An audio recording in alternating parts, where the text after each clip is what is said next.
Hey everyone, welcome to Beauty and the Dad Bod. My name is Josh. Today's episode, we talk about a whole lot of things. We update you on the Astroworld fiasco, talk a little bit about Taylor Swift and the beef with her, Jake Gyllenhaal and John Mayer. It gets a little bit spicy. It's really good, guys. Stick around. Let's go.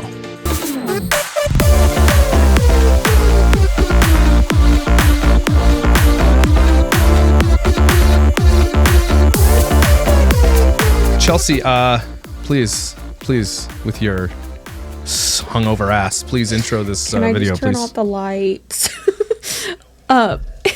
No, we need the light for the video. Oh, Lord. All right. Well, welcome back to the Beauty and the Dad Bod pod. I am Chelsea, the Dad Bod, and this is Josh, the Beauty.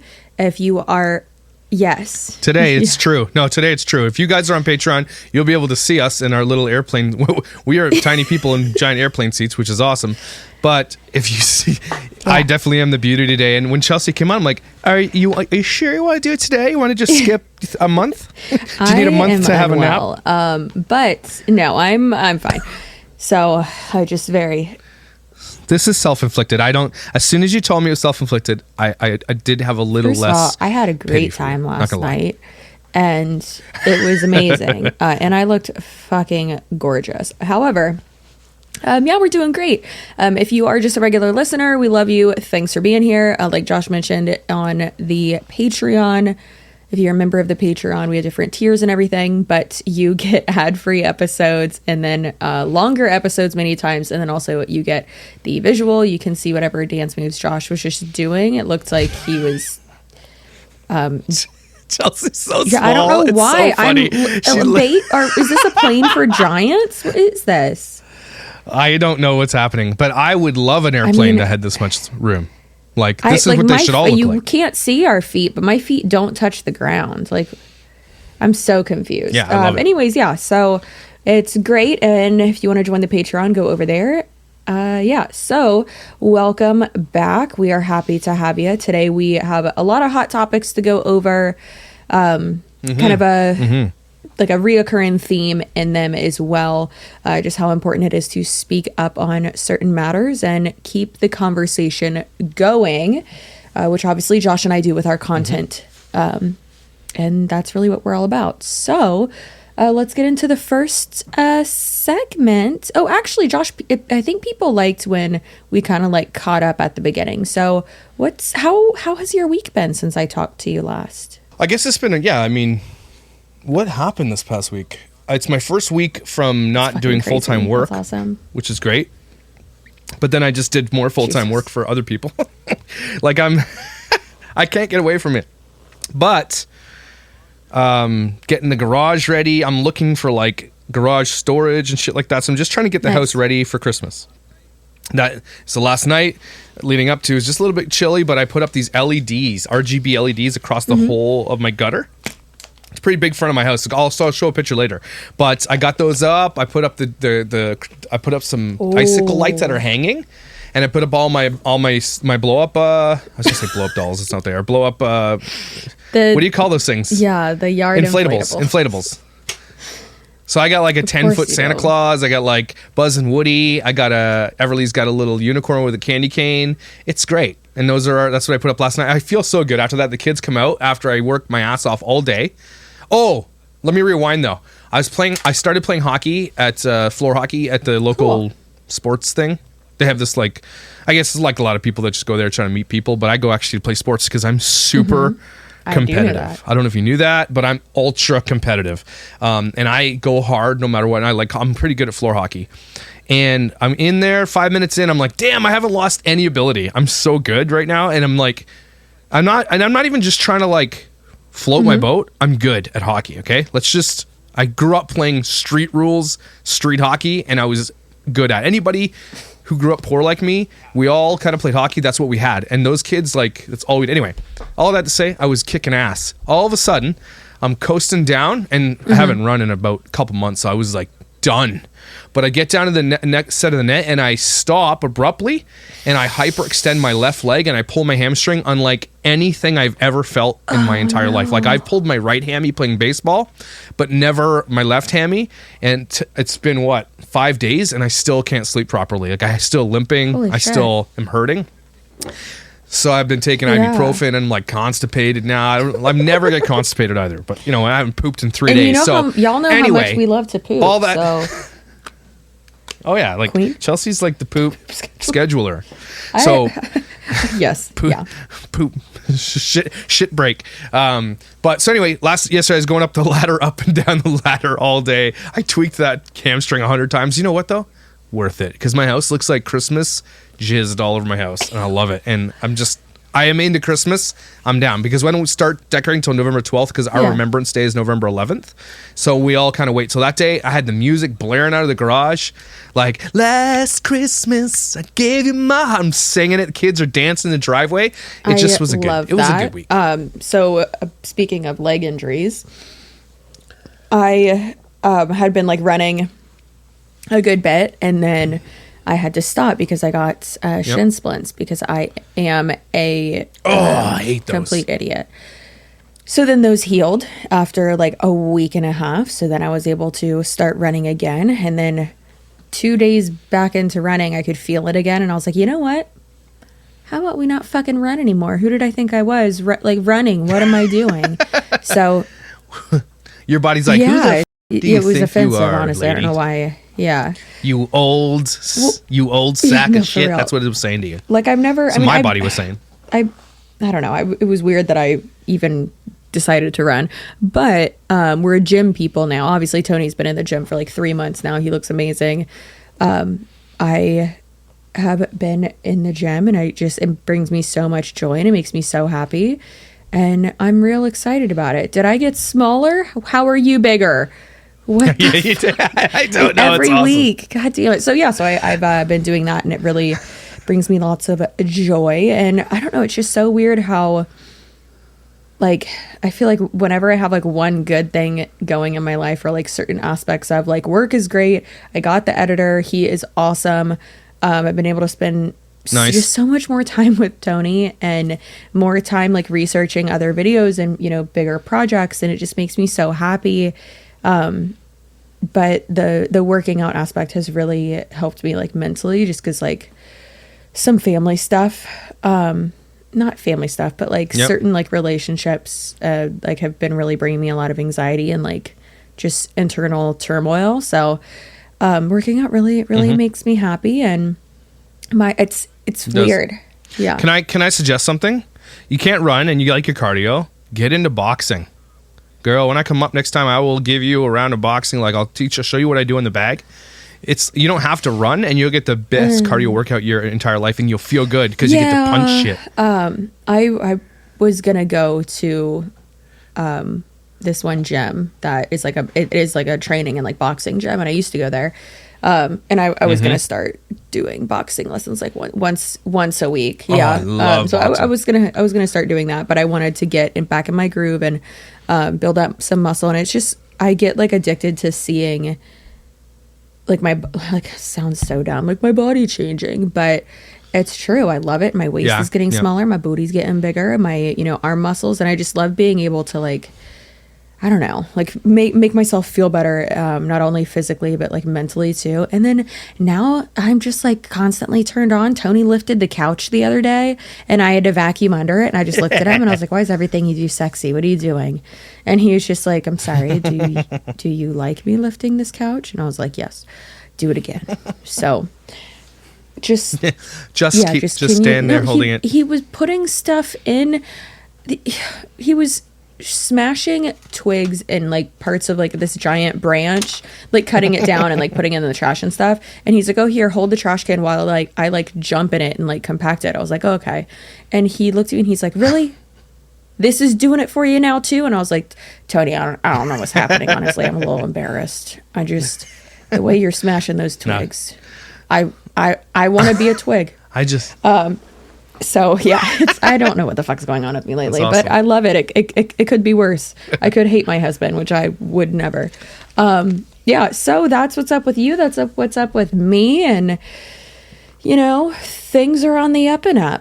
Usually we do like some kind of segment about like, what are you watching? We already talked about Yellowstone. I hope you guys have started. If not, shame on you. It's another. And you haven't. I can tell by your face you haven't. When you texted me earlier today, I hadn't left the couch, and then in my head, I just heard you say, "Oh," and then Yellowstone, and I just another podcast episode, and another week has passed where I haven't watched Yellowstone. Well, you know what? That's fine. When you guys do, and I'll know, because we'll open that podcast and be like, holy shit, I watched Yellowstone. Well, I'll be like, I'm going to start this week. I'm going to start this week. I have more time now. You know how I am. I'm on my shit. I'm on my schedule. I feel better. So I am going to start watching it. Not tonight, but I'll start watching it tomorrow. That's fine. And also what you're listening to, and for me, it's that time of year. When the Christmas music hits, Chelsea, I don't know what it does, if it's nostalgic. I think I said this last week. I'm not sure if I did. But because the way I grew up, Christmas was the best time of the year. We cut that out because it was too long. But basically, we'll talk about more in December when we talk more about Christmas. But when the Christmas music hits, I feel good. I don't know what it is about nostalgic music. When I do my lives on Saturdays and Friday nights, sometimes I do those old 90s hits.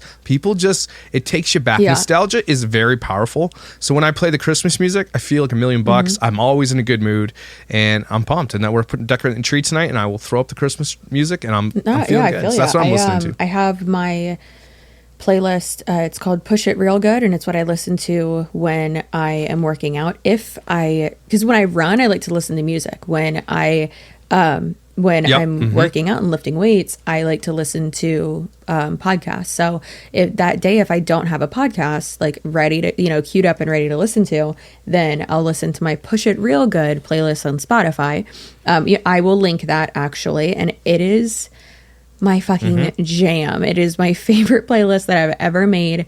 I'll put I'll put that, and then I'll put my Disney playlist that is very good too. And then my friend Isabella Lanter has a really good sex playlist. So I'll link that below too. Oh, she's the best. I've been also listening to like really good music, and not only like the music around this time of year, but like I just walked outside and was like outside with Wiggum, and just the cold air. It sounds so stupid, but it just makes me feel so good. And I was cold air. I was sitting. Are you shitting me? It's not. Yes, there's no cold air. So out there. I was sitting out there, and I was like, "Oh my gosh, we need to get a bonfire." So I think I'm gonna go either this week or next week, and I think we're gonna. I'm just gonna. I'm honestly gonna have to have Tony pick it out at Home Depot, because that's the only way he's gonna agree to getting one. So yeah, real excited about it. And I was just thinking, I was like, oh my gosh, what if like me and Tony just have little bonfires together? Like, that's so cute. So yeah, bonfires are awesome. Like, they're just, and it smells good. It's just relaxing. They're very relaxing, the ambience. What is we're gonna get to December. I know not Christmas movies yet. Although I did watch one. I've already watched one, but I know. We're not you there and yet. we're the same fucking person. We get too excited and we're like, wait, no, not yet. Like we were trying to end the podcast one day, and then we talked about Christmas and like our favorite memories, like half an hour. Our favorite songs. Like we went. And then we did this thing for an hour at Christmas, and it was like in real time. I was like, okay, shit. I was listening to that, and I'm like, this is awesome. We gotta save it because it's too early. Too excited. And like, oh god. So, also update from last week. If you guys listened to our episode on the Astroworld fiasco with Travis Scott, some other shit has gone down. Lots of things have gone down. There's 20 lawsuits right now, and pending for more. There was a girl, if you saw the footage, that she got dropped by the EMT and her head hit the bar. She just recently passed away, so I think it's up to 10 now. What about the little boy? Did he? Yeah, I'm pretty sure he died. Yeah. Okay. So like this, Travis Scott is basically done. Drake is now being dragged into this because Drake was there. Although I don't know if I could blame Drake as much, just because I don't think Drake would ever have people rush the stage like he did. So just by being there is being sued, which is what it is. But this is the deadliest concert in in the world history. No one has ever seen anything like this. It's come out now that they didn't go straight home after. Like after they were escorted out by security, they went to Chuck E. Cheese. Yeah, or Dave and Buster's. I wish it was Chuck E. Cheese. That would have been way better. But yeah, Drake had an after party there, and so it's like you can't act like y'all went to an after party. And of course, it could have just been like, okay, we already had this planned. Now all of us are just gonna converse and like talk and shit. But no, well, exactly. you cancel. No, that's no, what you I'm cancel saying. that It's shit. like they can try to say that's what it was, but it's like, no, y'all could have canceled that and then just all met and like made a game plan or try to do something like in a hotel room or something. Like it's weird. Well, they straight up lied. They straight up lied and said they didn't know. They knew. They absolutely knew. There was a freaking ambulance in the middle of the concert driving through people. They didn't know anything. They absolutely knew. And they still went and partied. And that to me is like, of all the things that happened, if you just didn't do that, maybe you could have justified a little bit. I didn't, sorry I didn't know at the concert. Maybe, but even then we can't believe him because we saw the footage of him looking at the person being dragged out who was dead. Okay, but going to party after, and then apparently Drake dropped $1 million at a strip club afterwards. That's after this concert. That's a lot of money. Titties. I mean, it's a lot of tips for them titties. That's $1 million he dropped at a bar. Could you imagine? And people are like, well, there's arguments about doing what you might do with what you want with your money. I don't care. But at the same time, after this giant thing that you're involved in, maybe don't go drop $1 million at a strip club. I used to like Drake. I'm now not liking Drake at this moment. He's Canadian and all this stuff, and he reps here, but he's got good music. But I am like, that is disgusting. I also don't like that. In one of his recent songs, he has a lyric or a part of the song or something that said like, "Oh, you're a lesbian woman, me too," and I was like, "The fuck? No, you're not." Like, what are you? What? It's like I don't like that. Yeah, he's again, hip hop artists get away with so much more when it comes to the culture we're in, and it's crazy because if you broke down half the lyrics of half these people on Twitter, they would all be canceled yesterday. But they get away with it. Wasn't it Dave Chappelle that was like, yeah, da baby killed someone in Walmart? Like, what is that? What? Yeah, no, it's insane. I didn't know any like really updates from it. All I heard was from Manny and Laura on Full Coverage. If y'all don't listen to that podcast, I personally love it. They talked about it.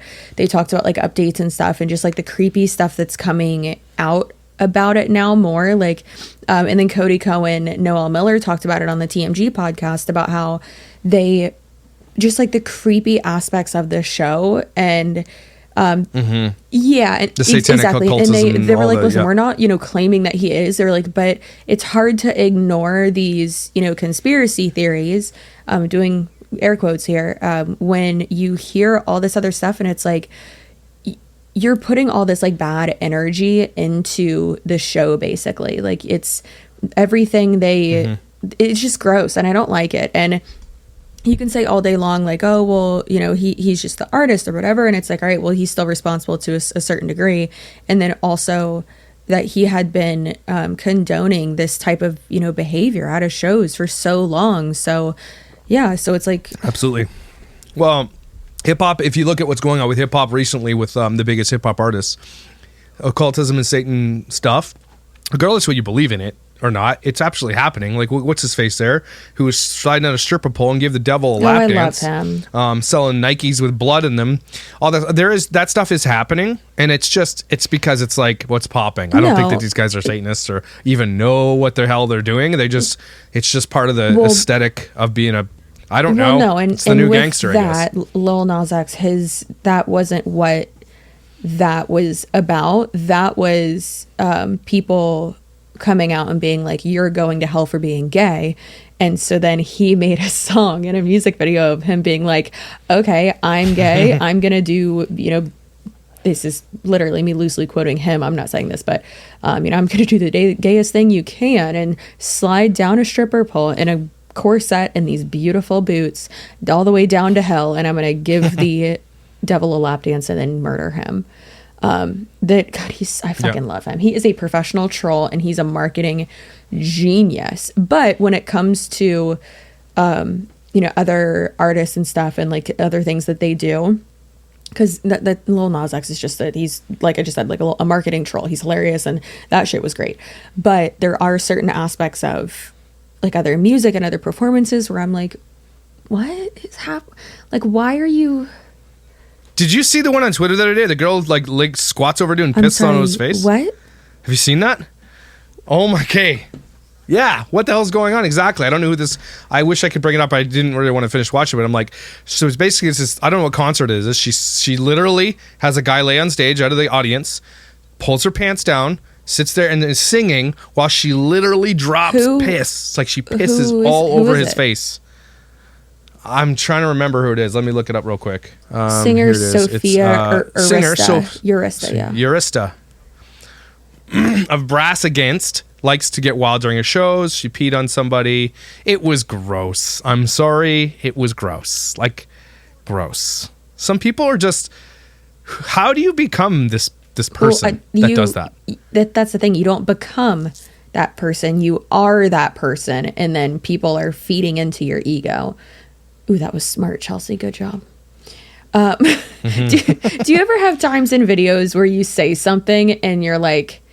Damn, I just did that. But yeah, you're like, was that really me who said that? You're like, you get impressed by your own self. Yeah, and it's funny now that I have the editor. Like I when I'm filming, I like talk to him, sometimes, and I'm like, oh shit, like, oh Ethan, did you just hear that? Put that on a shirt. Put that behind me somewhere, like that. Put that on a motherfucking billboard. That was beautiful. Yeah. Oh yeah, this is gross. Why? Because I don't know. It's gross. I don't know. And it's gross. But speaking of artists... Speaking of peeing on someone's head... One of the main topic today. Let's talk about the T-Swizzle showdown right now. So if you don't know what's going on with Taylor Swift, she drops this 10-minute video about... It's called All Too Well. And she has never corroborated this or said it, but it's basically about Jake Gyllenhaal. Yes. Okay, who I stan. Same. Mm-hmm. I like Jake Gyllenhaal. He's a good actor. He probably is a little bit of a weirdo. All of them are. I'll give him that, probably. Based on the character. Yeah, they're all good. I like Taylor Swift too. Okay. One of our biggest songs that we toured with was Love Story, and we turned it into like a metal song. It was our most popular song. So loved it. Loved it. Twitter is alight with arrest Jake Gyllenhaal. Jake Gyllenhaal is canceled and we hate you for missing her 21st birthday party. Basically, I've watched part of the video, but basically it's actors acting out this argument that they had and how he treated her and all this stuff. And makes this video about it because she's redoing her whole catalog because the actors, oh my God, they do so well. I mean, it's shot beautifully. Even that argument scene, I feel like it was just so relatable because like I don't know if you've ever been there. For people who don't know who we're talking about, they basically the argument is. There was a 9 or 10 year age gap between them, and she said, she's like, you dropped my hand, like I didn't know any of these people, I wasn't comfortable, and you were being like a completely different person. You just dropped my hand and just left me and didn't even talk to me. I remember when me and Tony first started dating, I would always tell him, I'm like, babe, like please don't leave me at these like family events where I don't know anybody. Like please stop. Like, don't, like, I need you by my side. Like, I'm uncomfortable. And at first he never understood that. And it was just so awkward. So I get that. But good God, it was so good. And I'm going to watch it 7 more times tonight. I love it. I've always loved Taylor Swift.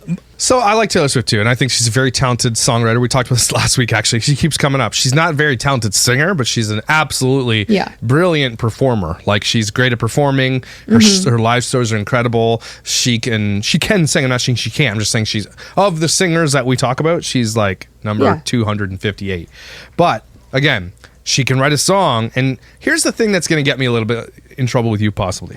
So the next bit of tweets were like, John Mayer better watch out because she wrote Dear John. Oh, right? And Dear John is about John Mayer. I just wish that Taylor Swift would... Here's my thing about Taylor Swift. Just stop dating famous people. Stop dating douchebags.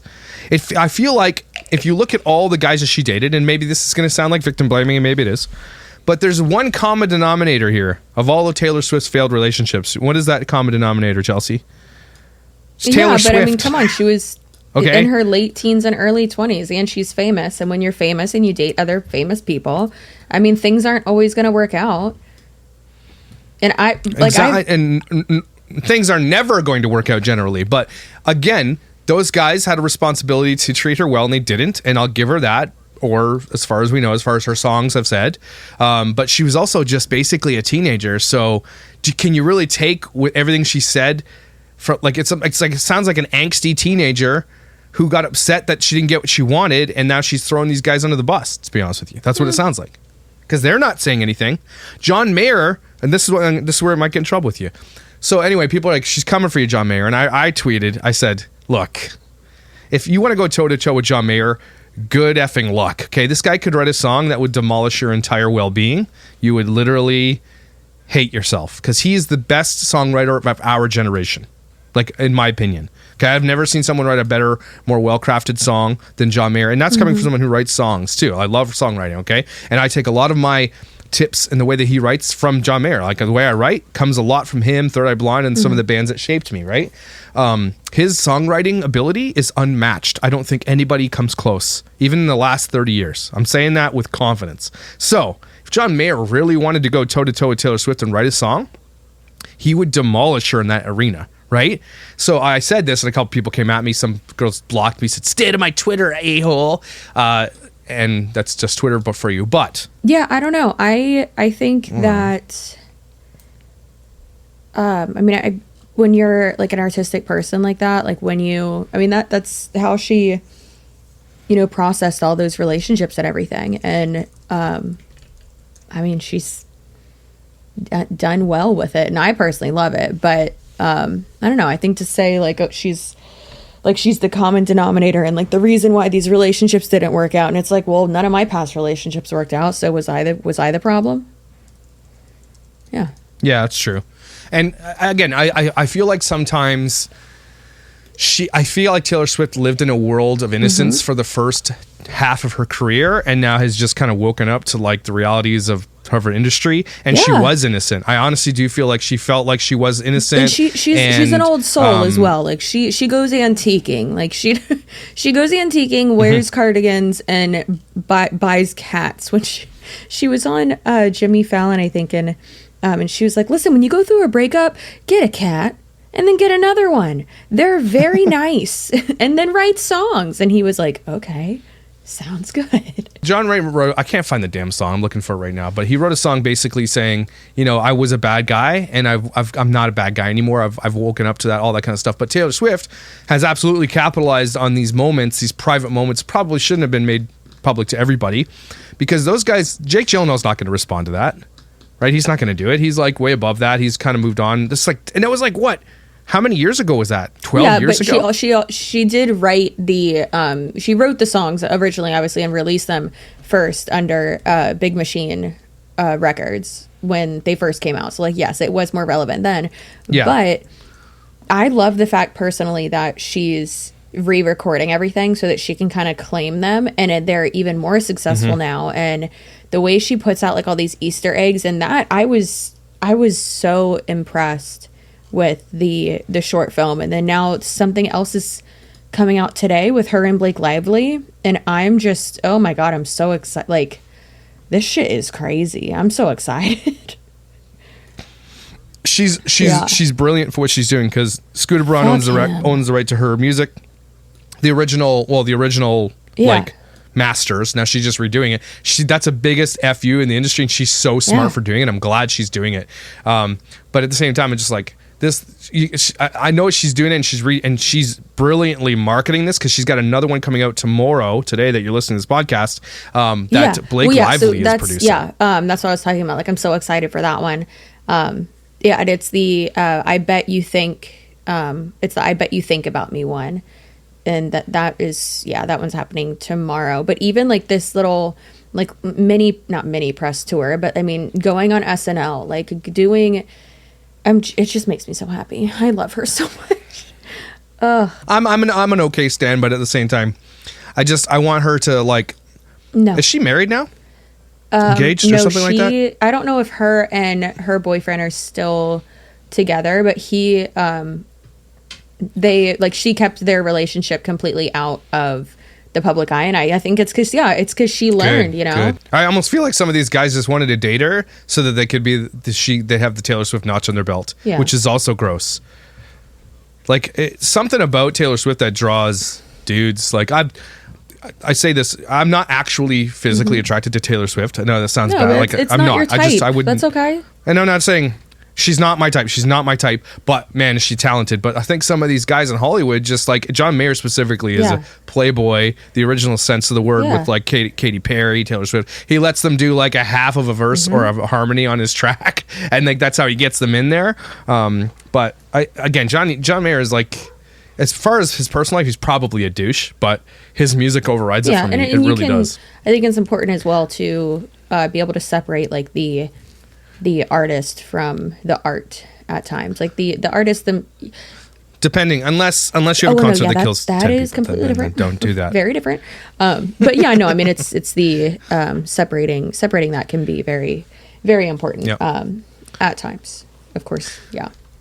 So I just wanted to say that because it was in the Twitters and people were getting all mad at me for being on. I'm on both their sides. At the same time, I feel like Taylor Swift is. I don't think she's doing this to get more payback. I honestly think she's doing this as a brilliant marketing campaign to make her way more wealthy than she already is, because it's brilliant and the product is amazing and good for her. But these people who are going in Twitter are all coming at Jake Gyllenhaal like it's like they think it's going to do something. That kind of makes me laugh a little bit, because it helps. It's Jake Gyllenhaal. I mean, but think about it though too, because some people are like, oh well, cancel this person, cancel that person. I didn't even know that Jake Gyllenhaal had that one Netflix movie, The Guilty. He had that come out, and I didn't even. And I'm watching that tonight. I didn't even know about that. Yeah, so I didn't even know about that until I was like, of course, going down like a rabbit hole about her and Jake Gyllenhaal. And so think about it. If I wouldn't, be obsessed with Taylor Swift, I wouldn't have known about that project of his. And I mean, he's in the like he's not in the Avengers, but he's in the Marvel Cinematic Universe as well, though. He's in the he's in the MCU. You know who I'm surprised is not in the MCU? Well, he can't be. He's part of. Why? Because he's Black Adam. Who's Black Adam? It's in DC. Is it DC? Yeah, it's the DCEU. I don't think he should have went with DC. Anyway, I just watched what was it, Red Notice yesterday with him and I watched what's his name? I watched it this morning. It was really good. It was good. They don't have. So I love The Rock and I love Ryan Reynolds, and I just felt like The Rock wasn't in this film.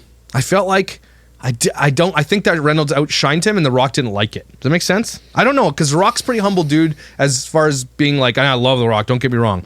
But I felt like something was weird about their on-screen.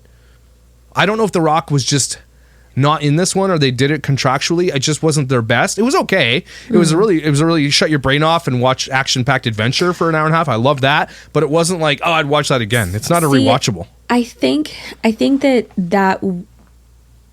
I know what you mean. It was kind of like The Rock was like holding back, but I think that was like kind of how it was supposed to be because of the twist at the end.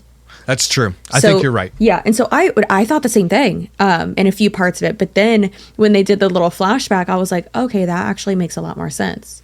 And if you think about it, what you just said there makes a lot of sense to even give more credit to The Rock by saying, exactly. You're right. It made him feel like he was just more he wasn't as shiny and like as larger than life as he normally is. Yeah. Like, the guy's a monster. Oh, yeah. And I hate when he gets punched by people and he like doesn't throw them through the wall when you know he can. That gets me a little bit. I get that, but you're right. That makes sense. It's a good movie. Yeah. For whatever it is, go watch it. It's really entertaining.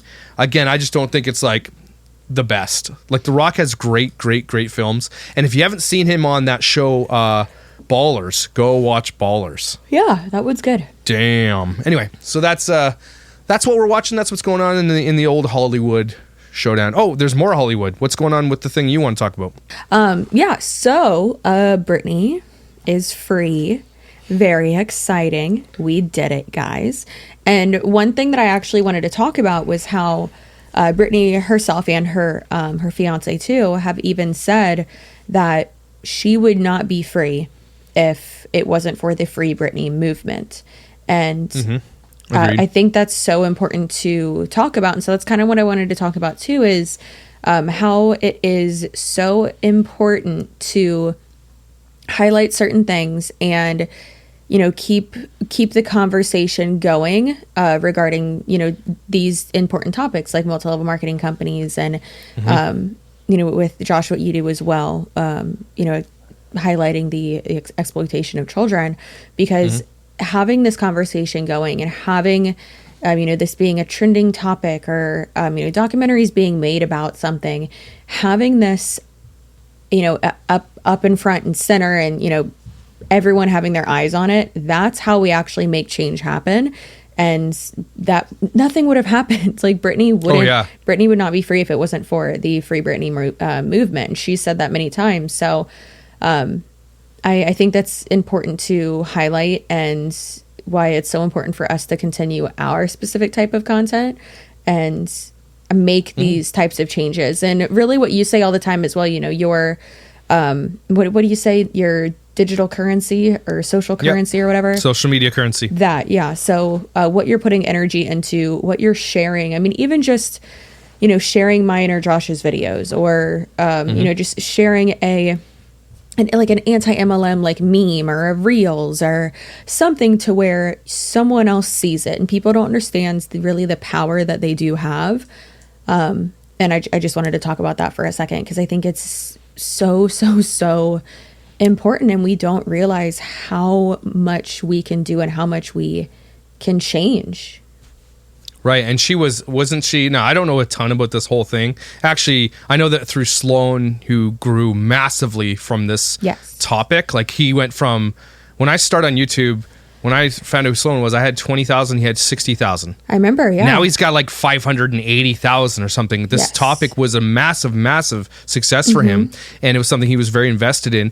And she was under that for 12 years, was she not, or something insane like that? 13 years. Yeah. She was told what to do. She had an IUD that she couldn't remove. She couldn't do what she wanted. She had to be put on medication, lithium, which you and I both know is horrible. Makes you a completely different person. Yes. She had to work constantly. And she even says that advice that Michael Jackson gave her was retire early.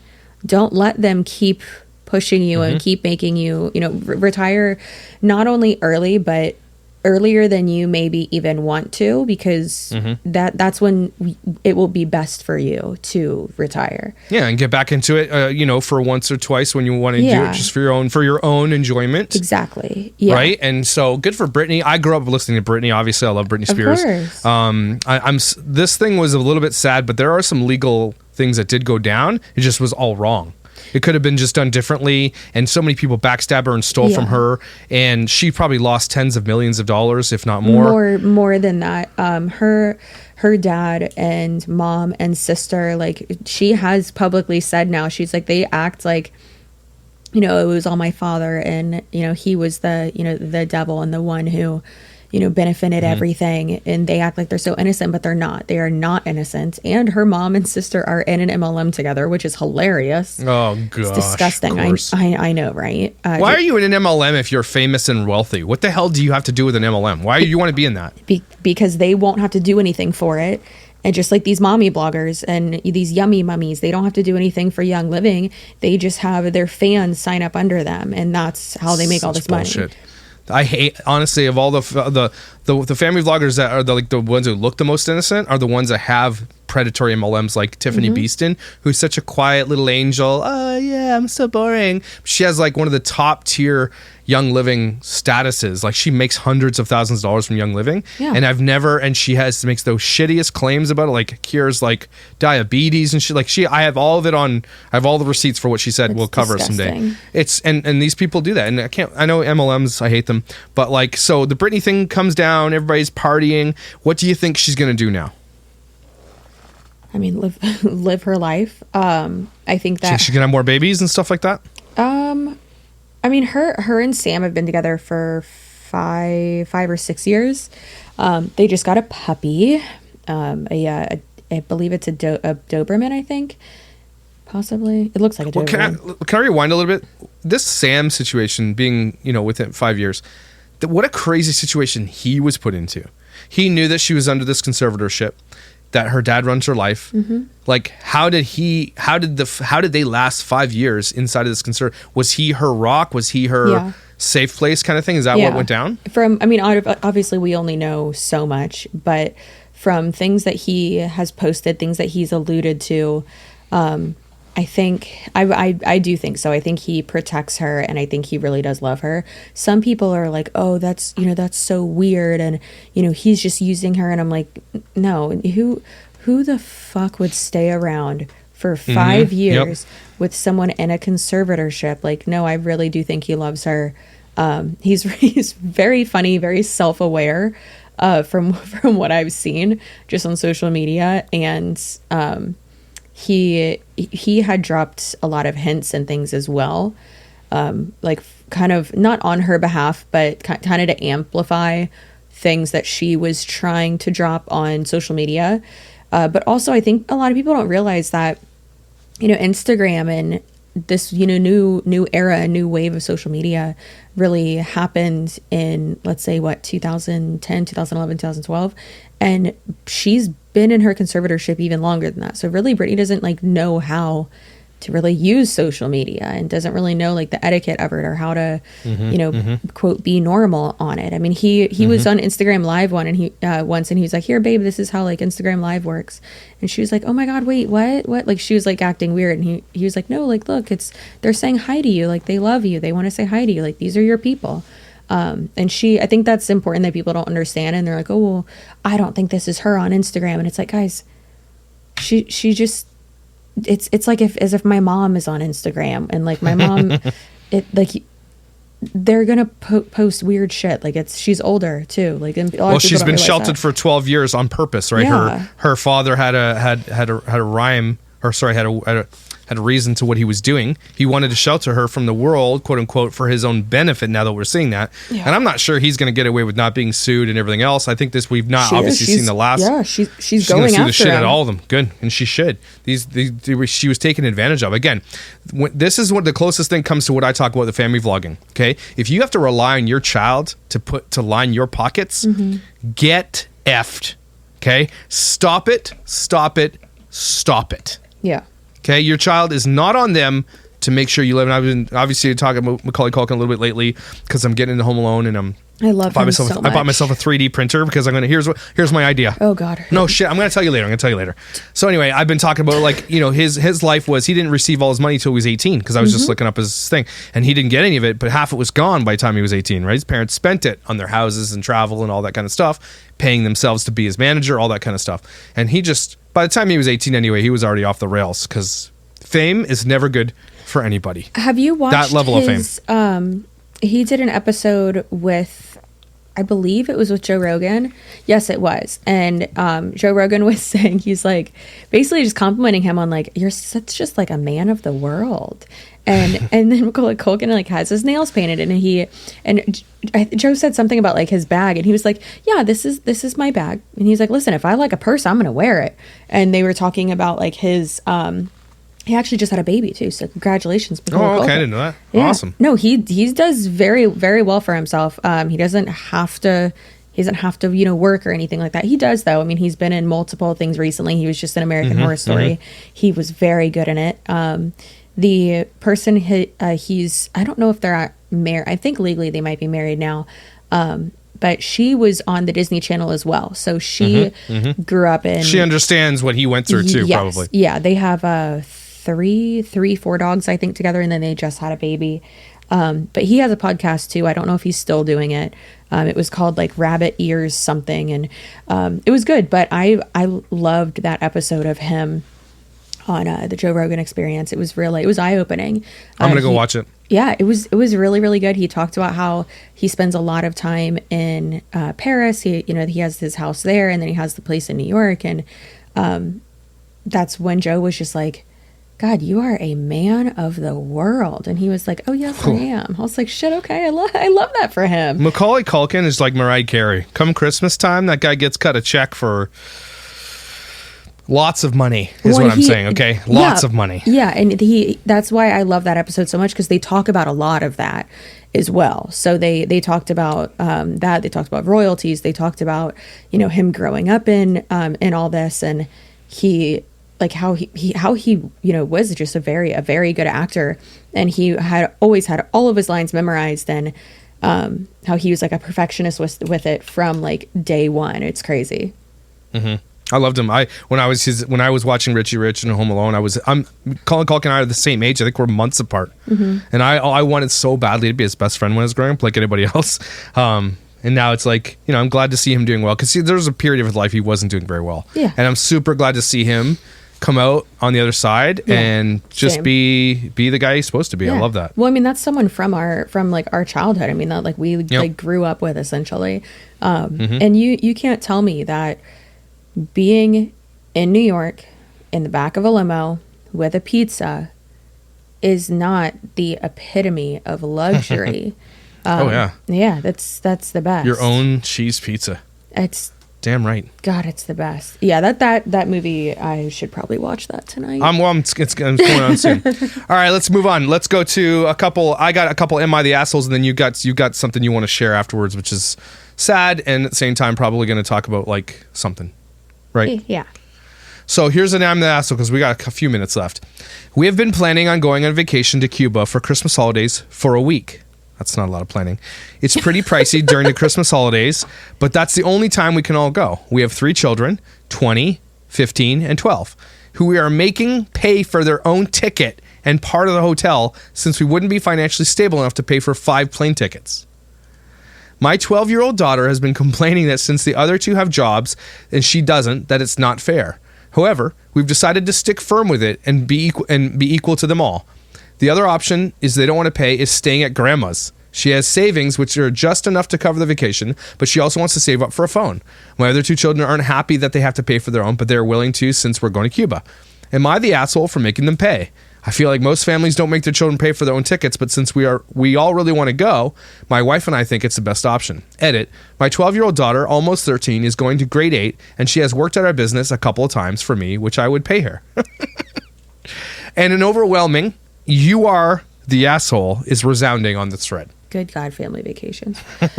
Yeah, that's a lot. So my thing is, and this is something that I've always said with Tony as well, like for instance with like his family, something that I've had to just like instill in his mom, like, listen, great, invite us on a family vacation, but you need to tell me what the accommodations are ahead of time, and if there's not a bedroom for us at the place that you are. If I have to sleep on an air mattress in a van, I'm not going.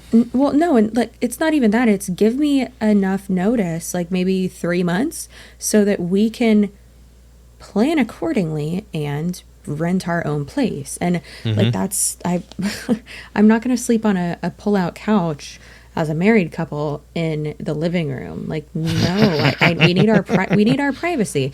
Not even, and some people are like, oh, well, why are you trying to, it's not about sex. And I'm like, no, first of all, that's weird. Second of all, if I'm going to be taking time off work and all that, which obviously now that's different, but I need, like, this is also my vacation, and being able to change an outfit, go poop, or like just retreat, for a little bit. Like that's what me and Tony like to do. Like we like to have our own space. But family vacations are I love them, but I've never done one. I've never done a family vacation. So just with my own kids. Yeah. Well, with this, it's I don't know. I feel like it's nice to have you and me talk about this because we both clearly grew up very differently. And like when I was in 6th grade for summer vacation, we would go on these crazy vacations every year. And my dad, right when Atlantis and the Bahamas opened, my dad was like, all right, we're going to go. Each of you kids, the 3 of us, because my oldest brother was who fucking knows where. So only me, Julian, and Carly went. And he's like, all right, each of you get to bring a friend. So what? So my dad not only paid for all 5 of us to go, but our 3 friends as well. Shit.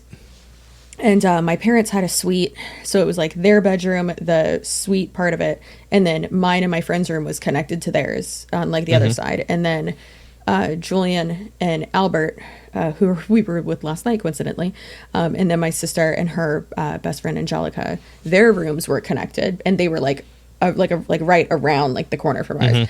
But yeah, like everyone had their own room. Like if you're inviting us, like just let us know what the accommodations are. But my parents would never Never. would have no, like, and if you're older, then okay, like with the kid that's 20, like, okay, but also I don't know, that just seems so I'd still pay for my kids if I could afford it. weird. Well, exactly. If I'm invited, if I want my kids to come with me, it's because I want to spend time with my kids. Yeah. If Tyson's 20 this coming up in 2022, he's turning 20.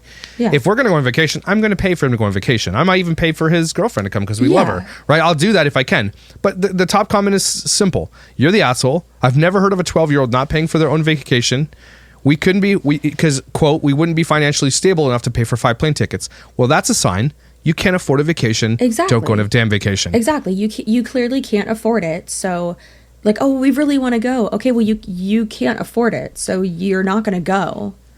Like, what do you do? This comment's crazy. Draining your 12-year-old daughter's savings with the ultimatum that she has to be left out while you go on vacation is gross. Yeah. I can understand more for the 20-year-old who's out of school, go do what they want, but a 12-year-old, I hope these people read this and were shamed into paying for her trip. Yeah. Or it's like you can't afford it, don't go. And it's kind of like the same thing of if you're not going to get a place big enough for everyone to be there, then don't invite more people than you have rooms for, or tell them ahead of time and say, hey, like, we want you to, we're going on this trip at this place at this time of the year. Here are the dates. And if you would like to get your own place, then yes, please go. Like, please come with us. We'd love that. It's also, don't forget, this is during Christmas. One of the commenters writes, during Christmas, no less. Is there a beyond the asshole option? Yeah. The problem is, too, is you don't have to pay for 5 tickets. You have to pay for 3.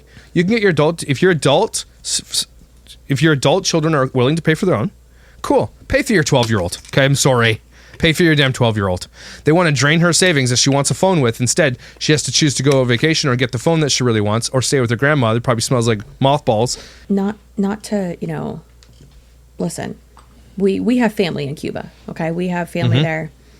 Tony's dad has been many times since, the fucking embargo was lifted a few years ago.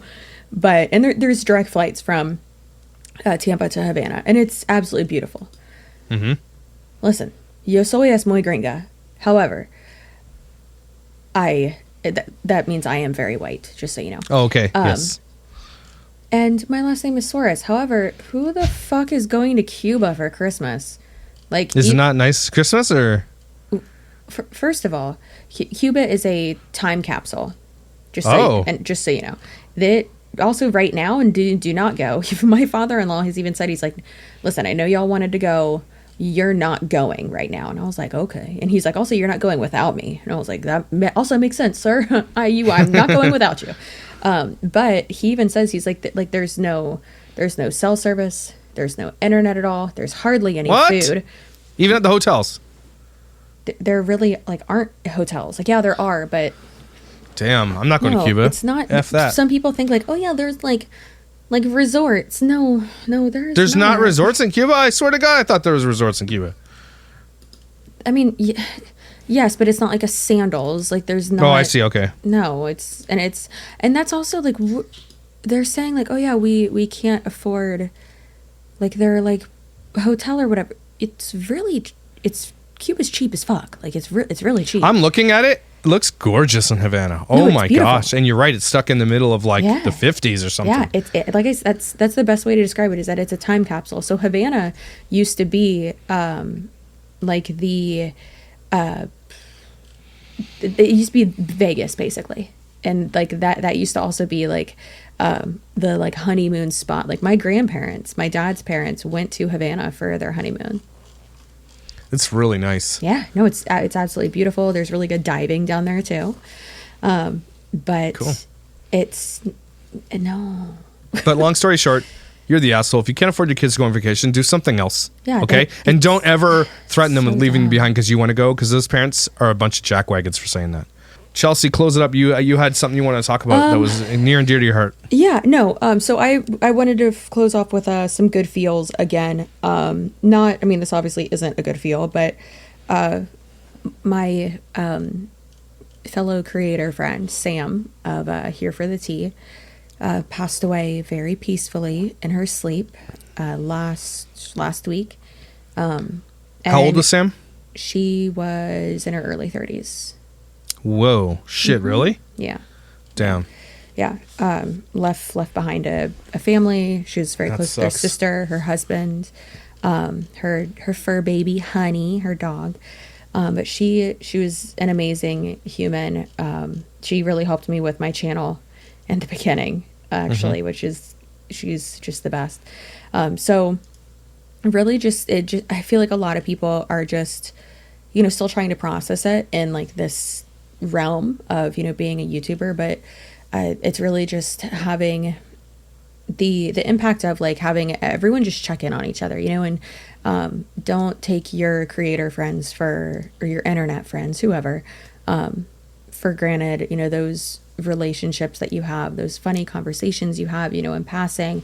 I mean, there's times when I talk to some of my, my internet friends, and it just makes my day. Like, I'm like dying laughing about stuff, or they'll send me like a meme, or they'll share something that just turns my entire day around. So don't take your friends for granted, and always, check in on your people.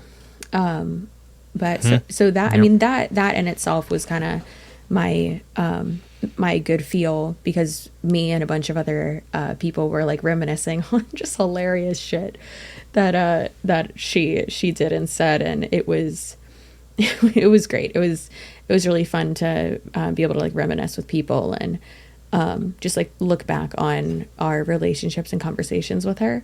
But Josh, what's your good feel for the past week? Man, I don't know. I'm just trying to think about like living your life the way you think you should be living your life, the way that I've been thinking about this a lot lately. Specifically, I've seen on Twitter a bunch of times, is the idea of like, when you look back on your life when you're old, are you going to really care that you had an argument on Twitter with somebody, or that you were right about something, or that some shit that didn't really matter? You're never, I think even now as I'm getting older, I'm 42 at the end of this month. Okay. I'm older than the hills. Okay. 2 feet in the grave. And I'm looking at where I am now. I'm very happy with where I am in my life. And I'm so sad at the same time, because I did pursue a lot of my dreams. I did, but none of them really panned out, because either I wasn't talented enough, or whatever the case may be. And now I'm in a position in my life where I'm so effing happy. I could put my wife through school. Yeah. My kids are happy. They want for nothing. I got a 10-foot effing blow-up doll on my front lawn of Santa Claus. Okay. This is shit. I'm so happy with the way I have it now. And it's not just because purchasing things or whatever the case may be, but at the same time, I'm happy that I had an opportunity to, through my entire life, is to always leave something when I was unhappy. And I want to encourage people that who say, well, it's easy to say, when you need to rely on this and that and all that. So let me tell you guys, I lived paycheck to paycheck until I was 34 years old.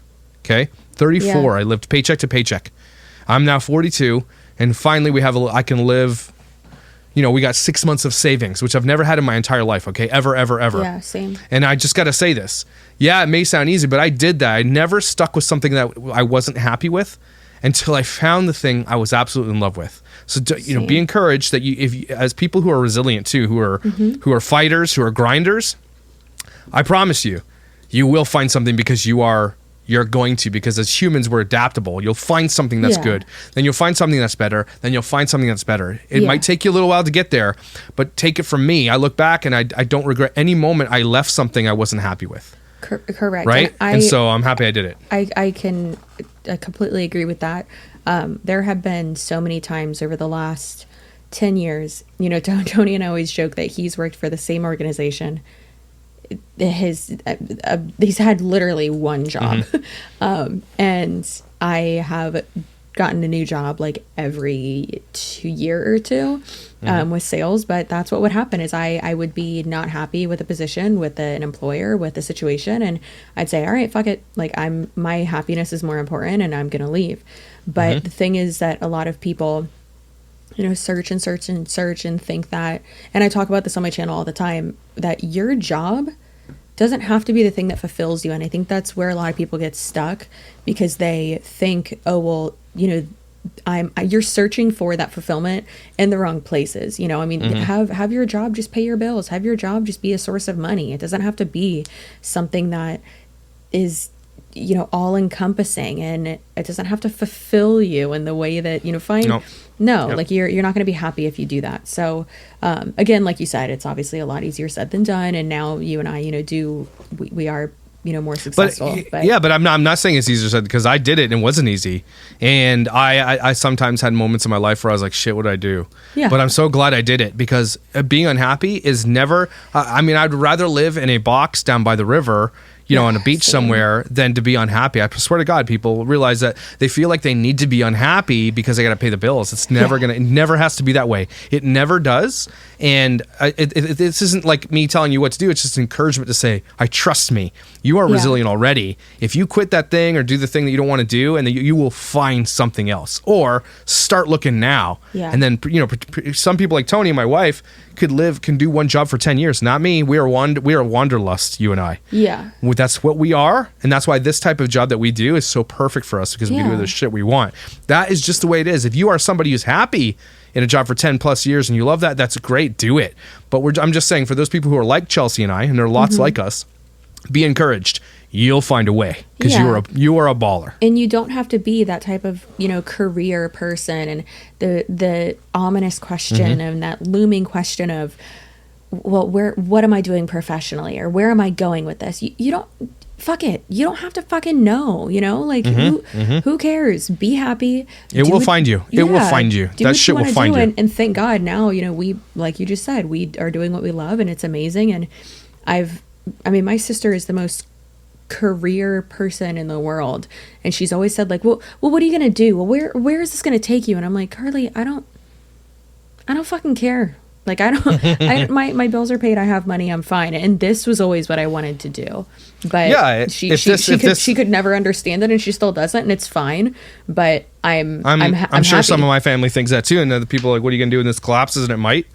You know what? I will be okay. You know why? Yeah. Because I'm resilient AF, and I will find a way. I'm also talented in various walks of my life that I'm confident that I'm very good at. I'll be okay. That's the thing. Find something you love, get good at it, and maybe you can get paid to do it. You never know. Exactly. Yeah. I bought a 3D printer the other day. It was really cheap. I found a cheap one, and now I'm definitely going to do some crazy shit with this thing. I can't wait. I feel like I want to know what you're I'll doing. tell you my first project. My first project, I'm going to get Mark involved. What I'm going to do is build I love it already. I'm a crazy son of a bitch. I'm in. So I'm going to print Manhattan, because I love Manhattan. Okay. Okay. Like a miniature, obviously not a life-size version of Manhattan. I don't have the space for it, but like a pretty big 6 by 3.5 foot version of Manhattan on this wooden table with I'm going to fill it with epoxy, and I'm going to put little planes in there. I'm going to put little things that float halfway, and then I'm going to fill the rest up with epoxy. I'm going to have literally lights and shit in there, and then I'm going to have like a Manhattan table with epoxy. And it's going to be the baller ass thing you've ever seen in your life. And I'm going to do that with a whole bunch of different things. And then what? And then I'm going to just keep it. Okay. Or sell it. So it's it's a table that you can eat on? Yeah, not just coffee table, probably just it's like a conversation centerpiece. Okay, so that's cool. That's cool. Yeah. Okay, I thought it was just so it's gonna be something we look at. No, it's like an epoxy table. It's going to be like all perfect. And Mark's going to help me with this because he's really good at the stuff, building the frame. It's going to be gorgeous. And if something that people like, that shit can be sold for $2,000 easily. Yeah. Because the way Mark builds things, it's amazing. And then I was like, all right, I'll buy that when we get in the next house. Because Josh, listen, there have been so many times over the last month, I get up from my desk, or I'm doing something, or I'm, making a reel in my office, and I just get up and I'm like, this room is so fucking small. I'm You're itching for the studio. It needs to happen ASAP. It sucks, but it'll happen. It'll happen. I know, but there's no fucking houses here. Oh, that's true. Here either. Yeah. Well, you'll get it. Let's just ask Love Meg to manifest that shit for us, and then we'll just get it. She can manifest my anus. She can suck my butt. But I do need someone. If you have made it this far, we love you. Also, if you've made it this far, I need whoever is comfortable doing fan art or any type of illustrations. I need you to do an illustration of how Josh just said that he has a 10-foot tall blow up doll of Santa. So I need you to make a Santa blow up doll, like in a front yard, and I need that to be posted on the Reddit page.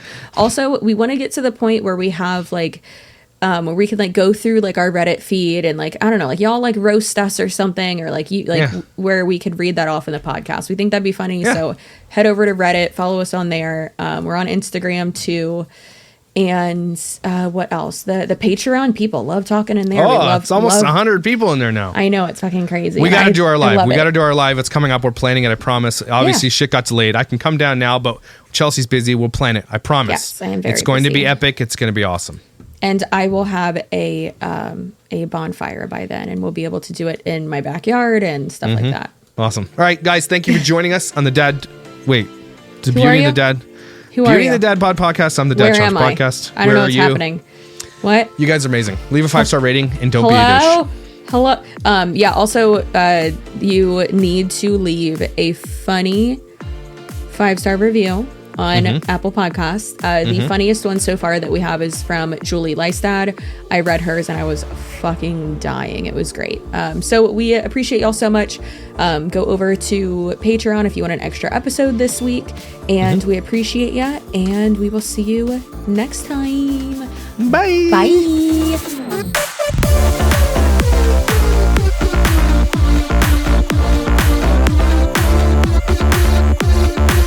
Hey, thanks for watching this episode. We appreciate you. If you like this episode, if you like the show, if you think Chelsea's super hot, then please go leave a 5-star rating on all of our podcast platforms. We would really appreciate it. And we will see you next week.